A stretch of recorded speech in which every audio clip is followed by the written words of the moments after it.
ఏమీ తెలియనట్టు అమాయకంగా నటించుకో. త్వరగా తీసిపో. అక్క, ఆ బుట్టల్ని నా భర్త ప్రేమగా నా కోసం కొనుక్కొచ్చారక్క. వీటిని నేను ఇవ్వను, నా దగ్గరే ఉంచుకుంటాను. అలాగా? మీ ఆయన గారు జోదం ఆడడానికి ఇంట్లో నుంచి 4 నగలు కాజేశాడు. ఆ 4 నగల్ని నువ్వు తీసుకొచ్చేస్తావా నాకు? అక్క, నాకు జరిగిన నష్టాన్ని ఎవరు భర్తీ చేస్తారు? 4 ఎలాగూ తిరిగివ్వలేను, కనీసం 1 ఇస్తాను అని అనుకో.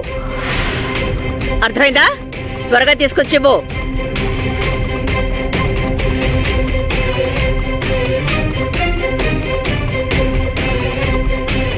ఇవ్వు.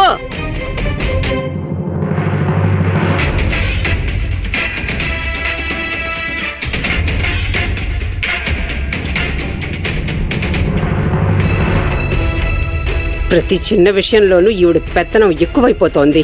అన్నీ తనకే కావాలి. డబ్బు తన దగ్గరే ఉండాలి, నగలు తన దగ్గరే ఉండాలి. భోషాణంలో దాచిపెట్టుకుని రాత్రి పగలు నాగినిలా కాపలా కాస్తోంది.